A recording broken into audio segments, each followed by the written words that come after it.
Ramabhadra Mahashwasa Raghuvira Niruttana Bodhashasyataka Asmakam Laksham Guru Shriyam Chame.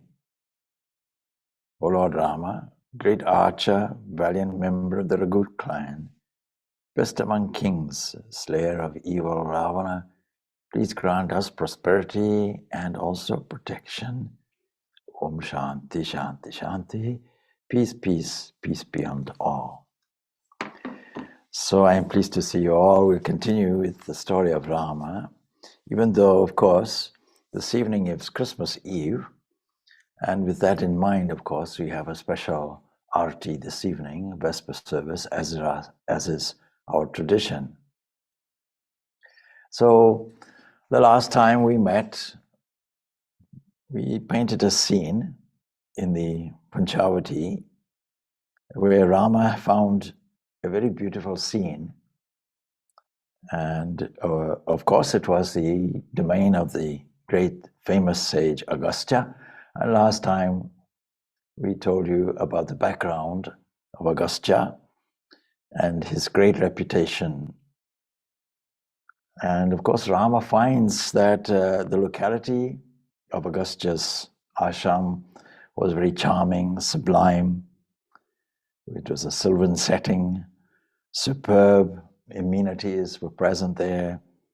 And we can imagine the beautiful forest where the sweet song of birds is present, singing in mellow symphony due to the whole vibration and atmosphere at Panchavati.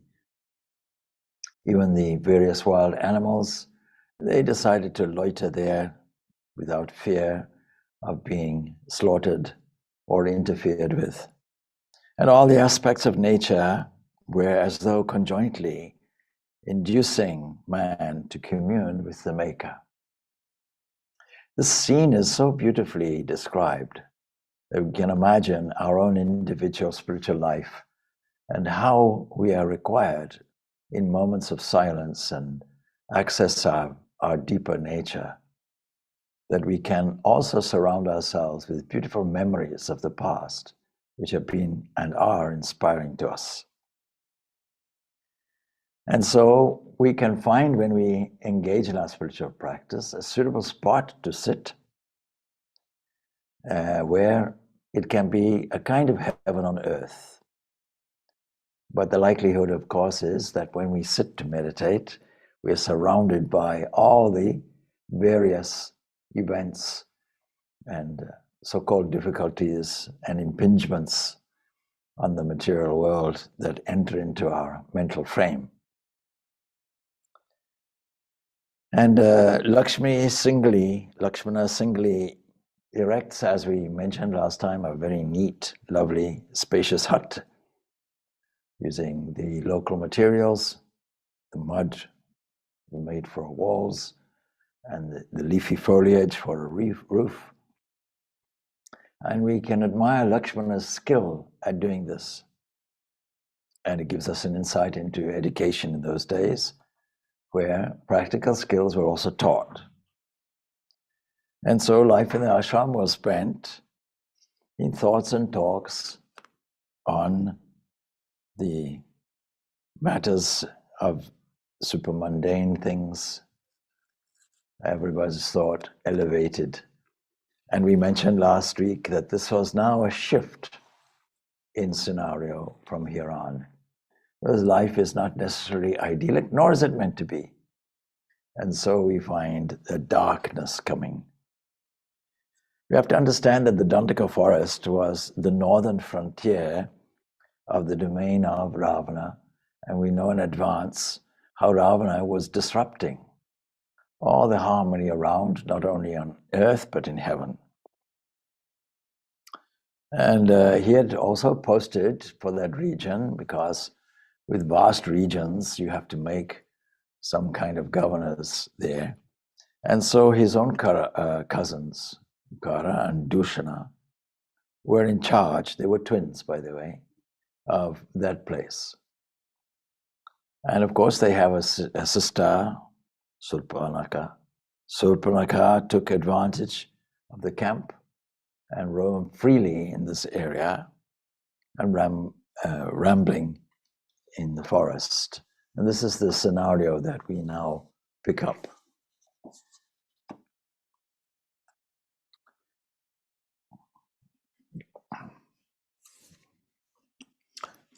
So we have to understand, of course, that this idyllic surrounding is about to be disrupted. And they were sitting, when I say they, I mean Rama, Lakshmana, and Sita, were sitting recapturing the past in sweet companionship in this idyllic place. But suddenly there came this Rakshasa woman, and she saw them. And this was Shurpanakha, Ravana's sister. As I mentioned before, she was roaming the forest, full of the idle thoughts of well-fed ill youth. And just to describe her, of course, as the archetype of evil presented, she was horribly ugly. But she had the magic power to assume and transform herself into any lovely form that she wished. And when she saw the godlike beauty of Rama in the forest, and she saw Lakshmana also, two beautiful males, she had an uncontrollable desire for Rama first, and she naturally accosted him. Now, this whole scenario is in deep contrast to the love that Rama and Sita have for each other. They're two sides of the same coin. And what happens to Rama happens to Sita, and what happens to Sita happens to Rama. But you see, not only does she see Rama and Sita and Lakshmana, these great, great, handsome, godlike males, but she also sees Sita. So two things arise in her mind. Firstly, the carnal lust for Rama, and also the competition of the beautiful Sita. So jealousy has arisen and lust has arisen. So she transforms herself into a beautiful maiden, and she comes into Rama's sphere and she says, "Who are you dressed like an ascetic, but accompanied by a woman and carrying warlike weapons and arrows? Why are you here in the forest that belongs to us?" Or belongs, she doesn't say us. She doesn't want to reveal herself as a Rakshasa. But this territory belongs to Rakshasas. What are the Rakshasas? Those people who have power in mind, lust, greed, all the things that bind us and tie us down here. And yet, these are very powerful forces. If we look at the modern world, we find these are forces that are dominating, creating difficulties. So she says, "Come on, tell me honestly, who are you?" Now, I don't know if this is a very good introduction line to create some kind of romantic liaison. But anyway, on such occasions, of course, it was a courtesy of those days for the person who was asked this question to announce himself or herself and tell, "This is my name, this is my city, this is my history," and also to inquire of the newcomer, "And who are you? And what is your family? And what is your background?" and so on. So Rama begins very courteously. "Well, I am the oldest son of the king Dasaratha, and my name is Rama. This is my brother Lakshmana, and this is my wife Sita. And obeying the behests of my father and mother and in fulfillment of my dharma, I am now in the forest. And now please announce who you are." So, what is your name? What's your family? "Because you look like a woman of the Rakshasa race," Rama has this insight. "What is your purpose for coming here?" So she answers, "Well, have you heard of Ravana? Ravana is the heroic son of Vishnavas and the king of the Rakshasas. And I'm his sister, and my name is Shurpanakha. My brothers are Kumbhakarna, Vibhishana, and they're also renowned warriors. You must have heard of these people. The lords of this region are Khara and Dhusana. These are my brothers. And they are mighty men at arms and wield great authority in these regions. But I'm not subject to their control. I'm a free person. I'm free to do what I like, and I'm free to marry you. I'm free to please myself. Everyone in this forest is, as a matter of fact, afraid of me. And she says this to strengthen her wooing position. Now, the moment I set eyes on you, she continues, I fell in love with you. You are now my husband. I'm very powerful. I can just declare this and possess you. Why do you wander around with this midget of a woman? I am the mate worthy of you. Come with me. Let's wander at will through the forest together. I can take whatever shape I please. And don't mind this girl of yours. Actually, I shall eat her up. And I can do that in a thrice, in a moment, and I can dispose of her. Don't hesitate. So this was her introduction line. This was her icebreaker, if you will, romantic icebreaker. Anyway, and the influence of lust as opposed to love. She thought in the manner of her race. And that's why she was saying this. What does that mean to us? What do we mean by race? There is no race of Rakshasas. We have to dispose of this idea. And there are no race of noble people called Aryans. We have to dispose of that idea. Arya means a noble person. We can either be noble or we can drag our mind down. Bhagavad Gita tells us this. Uttara, it tells us that we can elevate our mind or drag it down. This is the 6th chapter of the Srimad Bhagavad Gita as an introduction to meditation. If we want to purify the mind, then it requires self-control in the beginning, a command of our mental faculties, and then we can use them as we choose, either directing it toward love or allowing us to be dragged down by our genetic nature. And this is really what makes our subconscious race. It is the habit level that is our difficulty. And we also have to take into account that part of this habit level will be our inherited habit level from previous lives. And so all of this prattle, all of this introductory prattle amazed Rama and amused him. He wasn't used to this. And he smiles. He thinks it's quite amusing, quite funny. And he says, "Oh, beautiful one, your desire for me will end in trouble for you, unfortunately. See, my wife is here with me. And I don't care to live the life of a man with 2 wives. But my hefty brother here, he's available. He's untrammeled with a wife. And he is good looking, just as good looking as myself.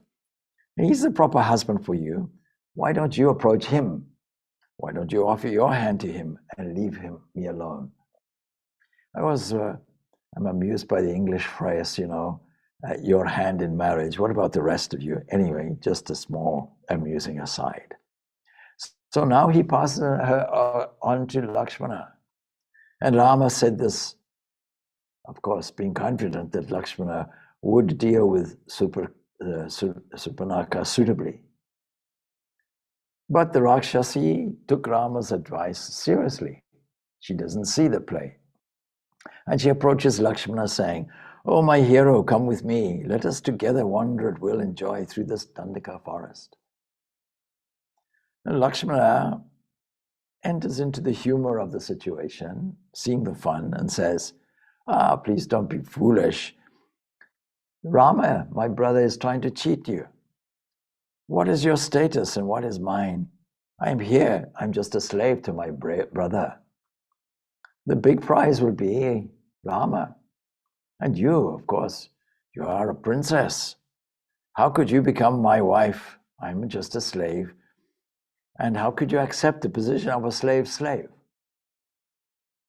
So I insist on Rama's taking you as his second wife. Go on, you go and ask. Please insist. Go back to him. Don't mind Sita. So anyway, soon Rama will prefer you to her and you'll be happy with him. Now, of course, some critics reading this might ask whether it was proper to torment a woman in this way, especially a woman who seemed to be in love. But of course, if we exercise our imagination and have before us a monster of ugliness, we can understand the situation. And what makes her ugly is her psychological condition, not her outward beauty. We can transform ourselves in many, many different ways and make ourselves look beautiful on the outside. But our real personality, our real nature is within, is inside. And so we have to understand what is the character of a person, not the outward beauty. Now, it's true that she could assume a charming form, as any form she chose. But you see, in the intoxication of lust, she seemed to have omitted even this allurement. This ugly, corpulent and paunchy Rakshasi, with leering eyes, bloodshot with lust, her red hair all disheveled, and her hoarse voice with passion, accosts this handsome, beautiful built and smiling Rama. And so this is what Valmiki presents. If we are to take other versions of this, for example, Kamban, who is a Tamil poet, he varies the situation by making Shurpanakha assume a lovely shape from the very outset. Anyway, regardless of this, impelled by brute passion, this Rakshasi did as she was told by Lakshmana and goes again to Rama. See how confident she is in her persuasive nature. And she thought and acted, of course, like a demoness, a Rakshasi, for she knew no other way of life. And once we are caught up, you see, in our conviction about the material reality of things, then we will behave in whatever way our unconscious mind is telling us. What we all have to do, of course, is we have to reform and change, transform the unconscious mind. And we can only do it through the gateway of the conscious mind, through cultivation of noble virtues. But the sight of Sita enrages her. It is this wretched little insect that stands between you and me. How could you love this girl without a waist? Her version of beauty is corpulence. Look, I shall finish her off at this instant. I cannot live without you. Once I have put her out of the way, you and I shall live together happily. And so saying this, she springs on Sita. That's a big mistake. Rama has no choice. He has to intervene just in time to save Sita. And actually, we can imagine a few times this happens. She approaches Rama and he says, no. Lakshmana is very shy, Go back to him. This back and forth takes place until eventually she pounces on Sita. Of course, Rama has to intervene to save Sita. And the farce has gone too far now. It's beyond a joke and threatens to now become a tragedy. So Rama shouts to Lakshmana, look, I've just been able to save Sita. Attend to this monster and teach her a lesson, please. Lakshmana at once takes up his sword and he does what is the traditional thing in those days. If you don't want to kill somebody, you maim them in such a way that they are scarred for life, and the location of the scar or the wound will be a signal to everybody about what has happened, that virtue has been violated. So what is the area? He attends to this monster. He takes up his sword and maims Shurpanakha and drives her out. He cuts her nose off. Disgraced and mutilated, Shurpanakha utters a loud wail and disappears into the forest. Bleeding and mad with pain and rage, she flings herself on the ground before Khara. And as he sat in state with his colleagues, yelling with anguish, she relates the story of her wrongs, of the scorn and mutilation she has suffered, an insult to the Rakshasa race, which only blood can efface. And she says, look at me, Rama and Lakshmana have done this. They're still alive and roaming in your domain. And they're just humans, by the way. And you are sitting here doing nothing. So Khara stands up and says, oh, my dear sister, what is all this? And I don't understand anything. Calm yourself. Tell me what's happened. Who has dared to do this thing to you? And is he still in this forest? Who is it, who is he that wants to become food for crows and vultures? We can dispatch him immediately. Who has stirred up the black cobra? Who is that fool? Where is he? Tell me.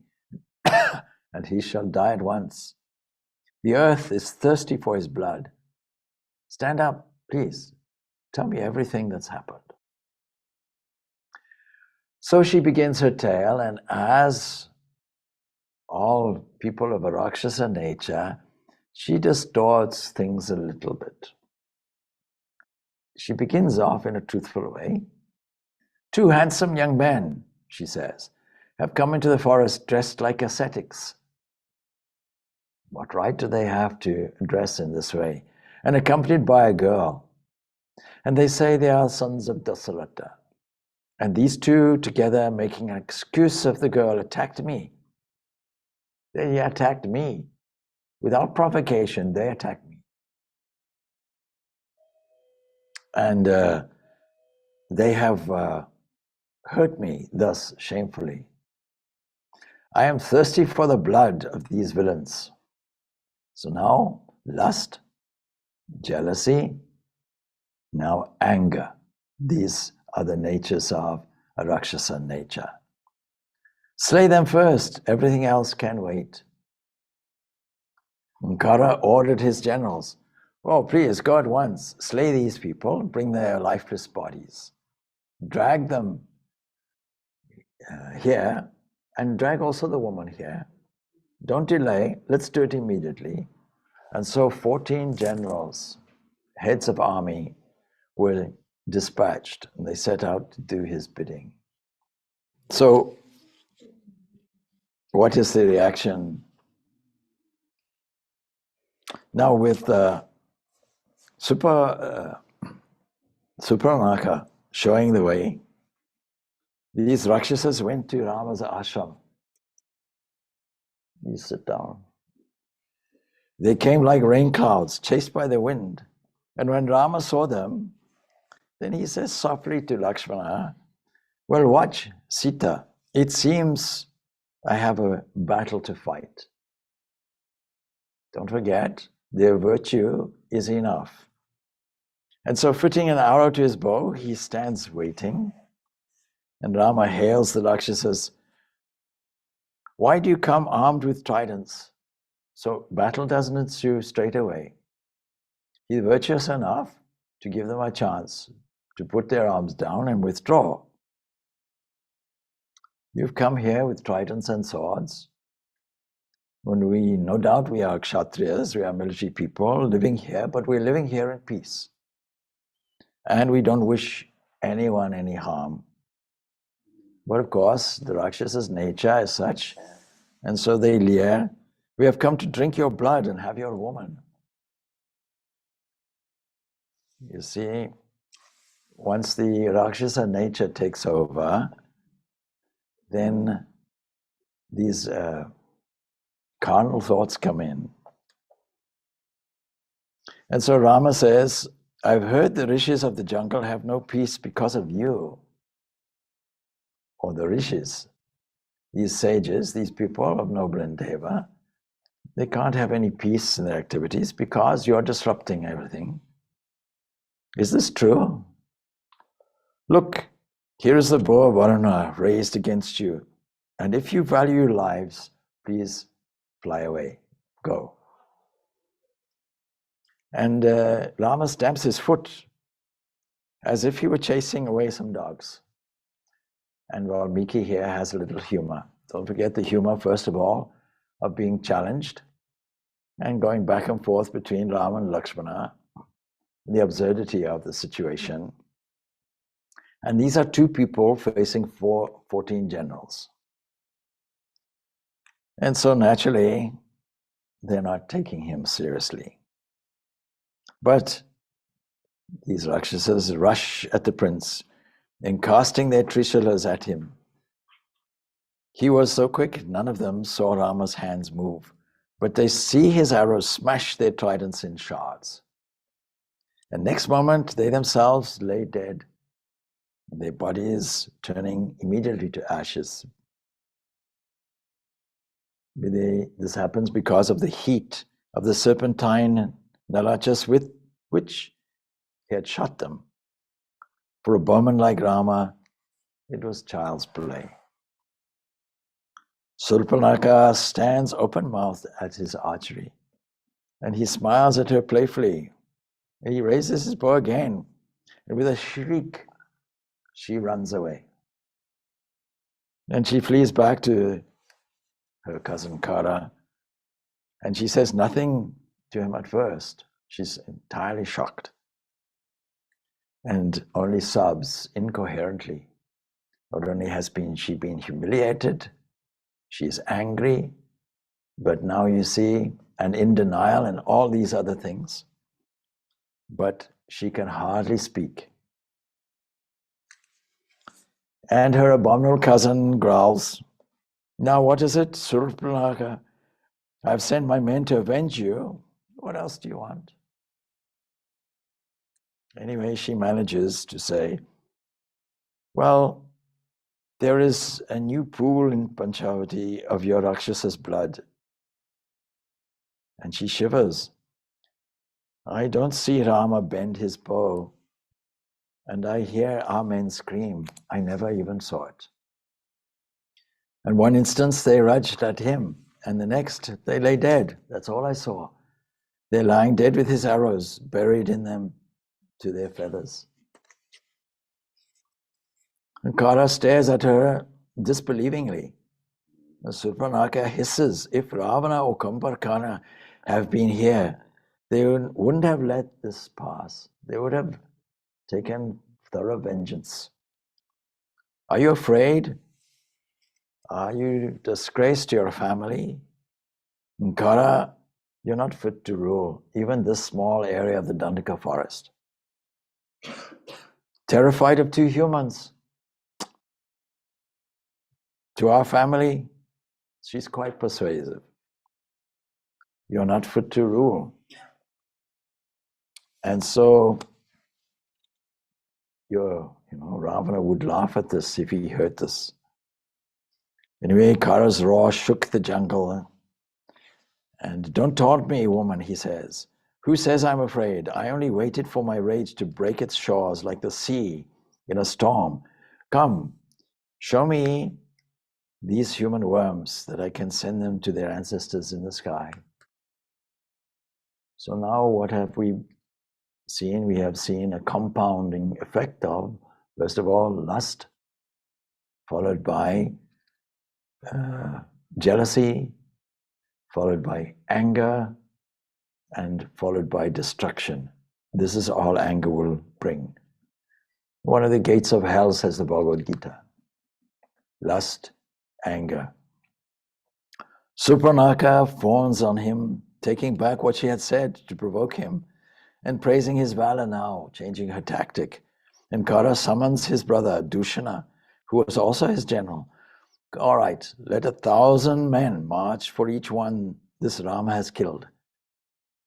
And fetch my chariot, we leave at once. And even in these modern times, we find these emotions leading to destruction and warfare. If you cannot destroy somebody by combat, you then destroy civilian populations. Ravana's cousin Khara was a splendid Rakshasa in his own right, and his golden chariot drew up laden with an army or an array of deadly weapons also. And his army of demons were short and were tall and handsome and ugly of variations. And some were straight and some were twisted. And they flowed around their king like a weird sea of beings, of creatures. And they cried out in these voices and stamped their feet and waved their swords and spears and bows and tridents in the air. We can just imagine the scene.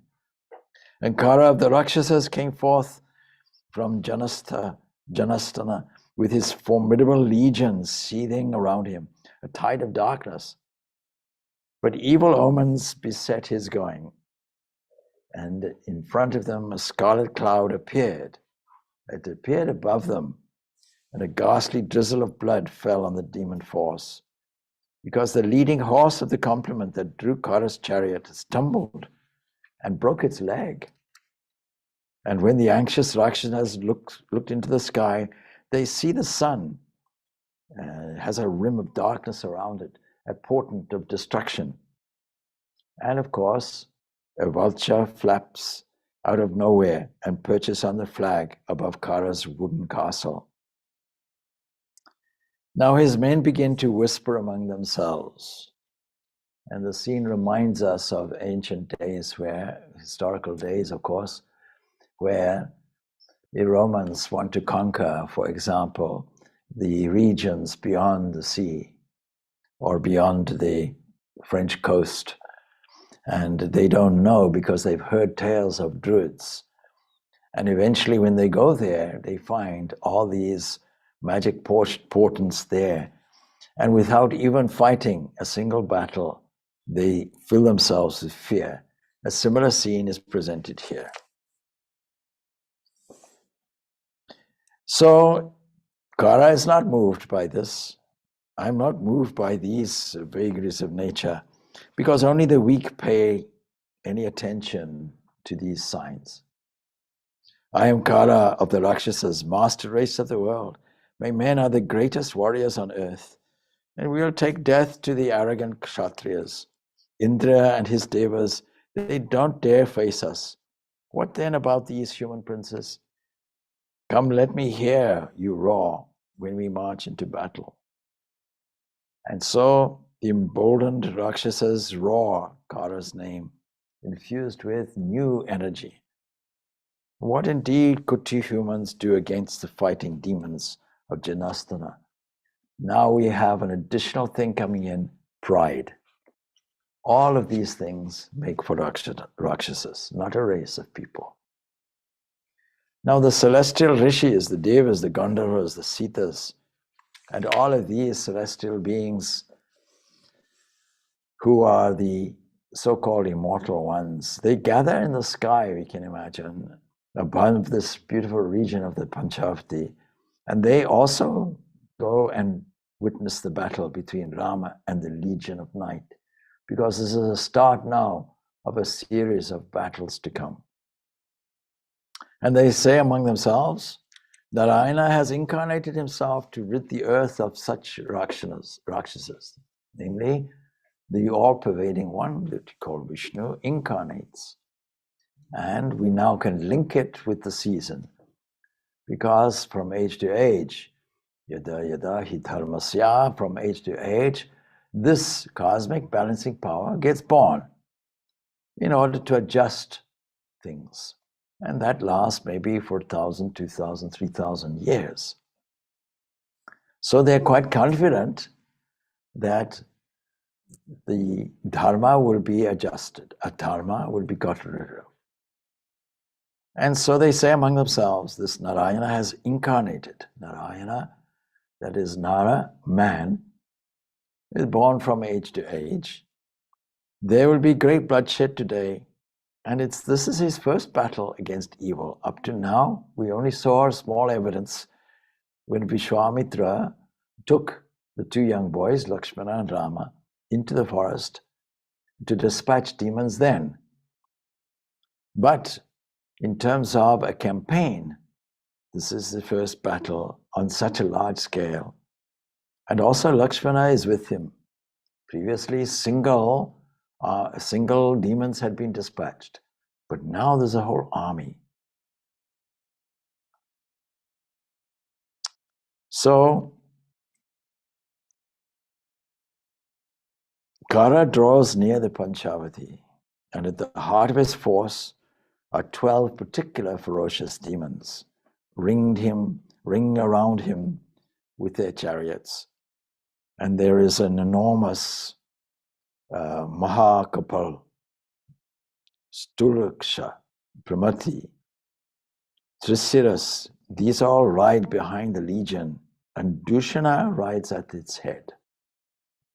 Like a horde of malefic planets, the Rakshasa army comes as if to harry the sun and the moon.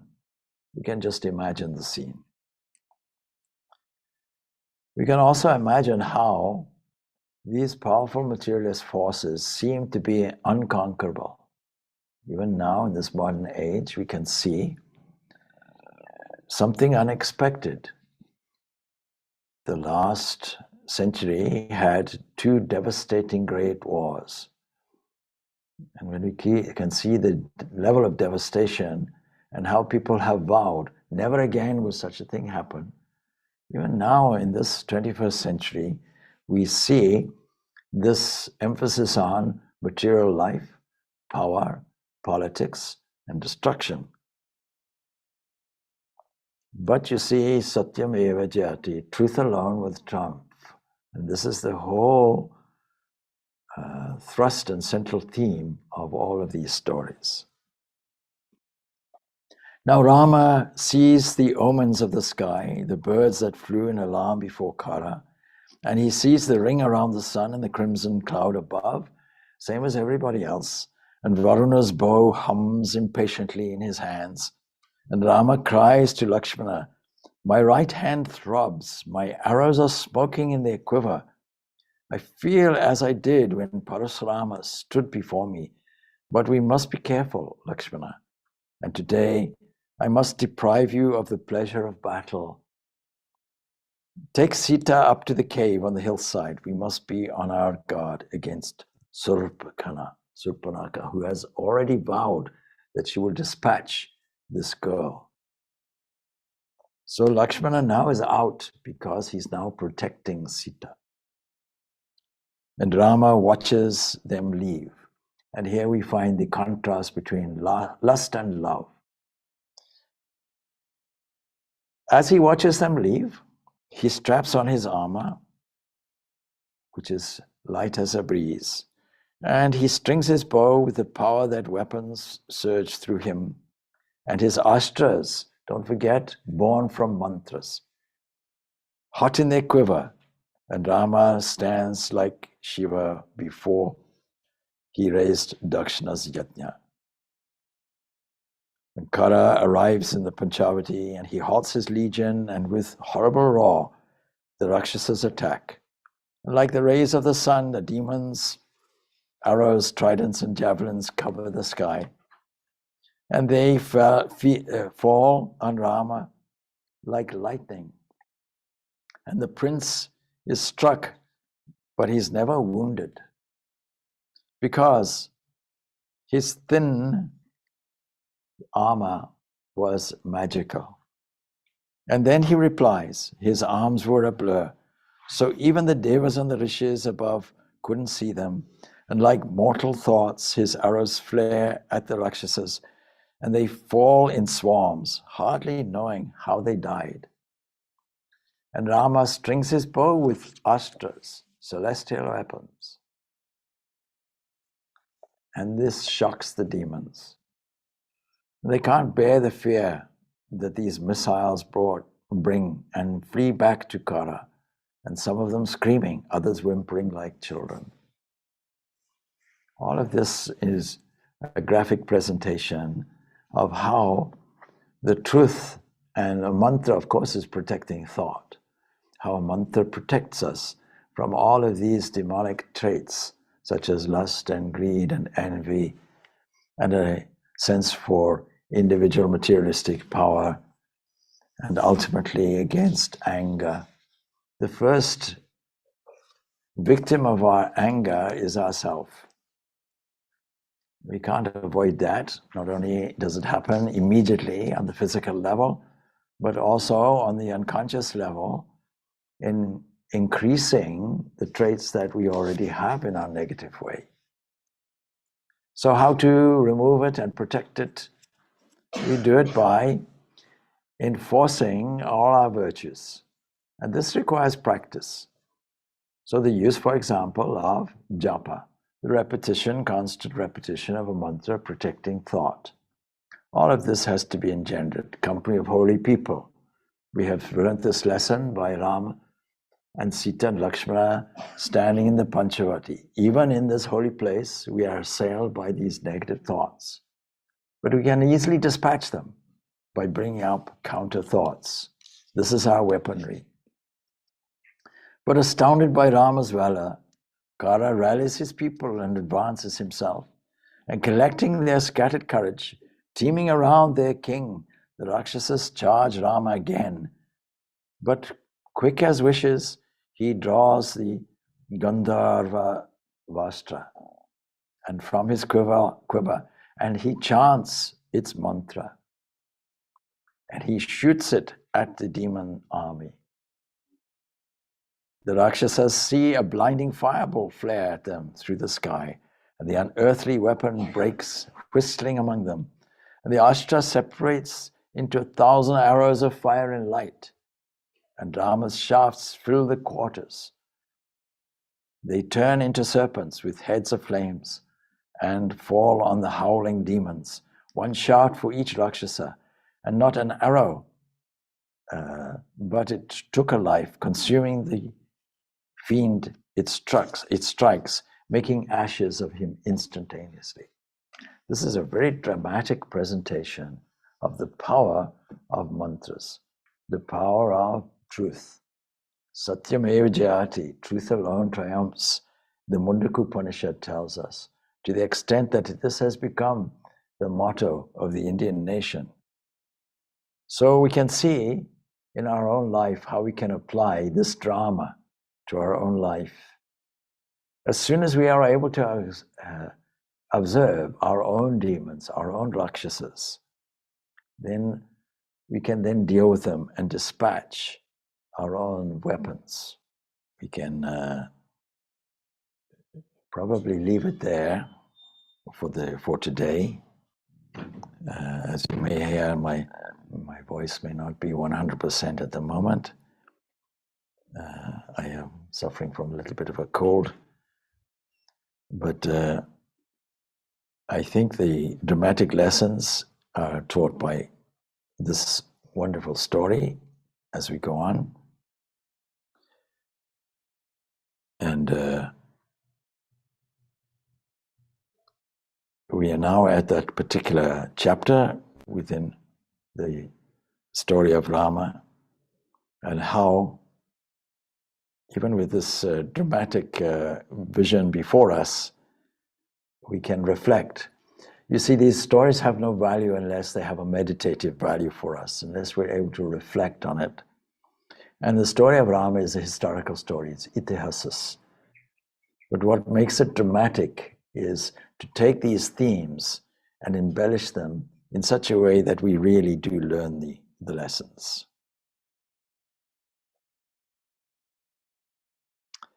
I'll just move on in the story a little bit past the drama. But an interesting dialogue before we close off. An interesting dialogue comes. Human worm, exclaims Khara, son of Dasaratha.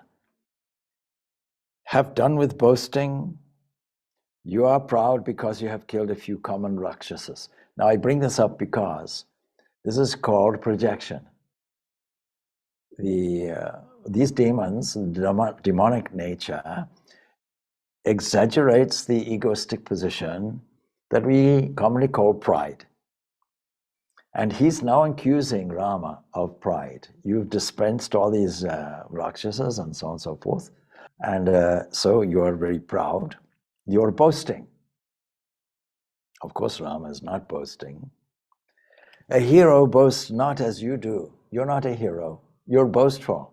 So even this Rakshasa is seeing the merit in the virtue in humility. And only a Kshatriya banished by his people can talk boasting like this. It's a taunt. The people of your own kingdom have rejected you. That's why you're sitting in the forest. You have shown you can brag. Let us see now if you can fight. Now I bring this out because all of these emotions, all of these negative emotions come through an inner dialogue. You have shown you can brag. Let us see now if you can actually fight. Let us see now if you can fight. Your words have blazed tip like a burning straw with little heat or life. Here I stand, my big mace, my big club, a weapon, in my hand. Like Yama, I take your life. Evening approaches. Be prepared now to lose your life. I am here to avenge the death of all of these that you have dispatched. And so, saying this, he whirls his mace and hurls it at Rama. And the mace gets split by Rama's arrows into splinters, and they fall harmlessly on the ground. And Rama is now engaging in a dialogue. Have you finished speaking, Rakshasa? If you have, now you shall die, and this forest will be safer, and the rishis will live in peace. And even while Rama was speaking, Khara pulls out by its roots a huge tree, because having dispensed with all your weapons, what's the next thing you do? You cling on desperately to whatever else is available. And this is how we cling on to these vices. So, gnashing his teeth, he throws it at Rama. But this too, Rama splits by his arrows. And fearing further delay, he aims deadly darts at Khara. And the wounded Rakshasa springs on Rama, intending to close with him. But the latter, that is, Khara, avoids contact by stepping back and lays him dead with a shaft which cleaves his breast. The wounded Rakshasa sprang on Rama, and intending to close in on him, Rama avoids contact by stepping back and lays him dead with a shaft which cleaves his breast. Now you can see this is a build-up to our main war with Ravana, because so far Shurpanakha has been wounded and insulted, and now Ravana's own kith and kin have been dispatched. But on the other side of things, the illuminating factors, all the forces of nature that we commonly call the devas, they're showering flowers from on high and crying in joy, "Oh, Rama has killed the sinful Rakshasa, and men can live in peace in the Dandaka forest hereafter. And within an hour, Rama has destroyed Khara and Dhusana." And Trisiras and all the generals and the whole army, indeed, this is a hero. Sita and Lakshmana return from the cave, and Lakshmana embraces Rama and rejoices that single-handed he had fulfilled the promise of safety he had given to the rishis. And this all stems from his vow to protect the rishis in the forest. But it requires heroism, just as to destroy our own demons. It requires strength, it requires a heroic stand, it requires the capacity to go against the grain and stand up. And Sita and Lakshmana are reconciled now, they come down from their safety. And how did Rama alone perform these feats, you may wonder. And if one observes a cow guarding her calf and scattering the whole crowd of men, one can realize the power of love. This is what it is. This has to be stated. Love is a supreme quality which, according to occasion, manifests itself in diverse heroic forms, such as valor and self-sacrifice. And this love is expressed: a love for the rishis, for the noble people in the forest, a love for Sita, a love for Lakshmana. All of these factors come in. And so it is love which is our supreme weapon, and our supreme motivation is what this episode is telling us. It evokes valor, it evokes self-sacrifice, it evokes love at its most pure and most supreme, that under all circumstances will do anything out of this love. And just like gold which can be changed for silver or goods or other things of value, and when the supreme principle that we call God assumes human form and is engaged in fulfilling his promise to save the helpless, his limitless power comes into play. Now, if we bring it in the context of the season that we are also celebrating, it is the love of this incarnation, Christ, who's come here. And this now becomes reconciling of the whole idea of a cosmic balancing power visiting us. Laying your own life down, this is Christ's supreme sacrifice that we can observe, because the birth will lead to that event. It's something that we should contemplate in this season, along with the story of Rama. The path of ruin is another chapter that we are now going to engage with, and this will pick up beyond today's lesson and session. So thank you. Leave it there. Om Shanti, Shanti, Shanti. Peace, peace, peace be unto all. Thanks. Thank you, Swamiji. Thank you, Swami. Thank you, Swamiji. Thank you, Swamiji. Thank you, Swamiji. Om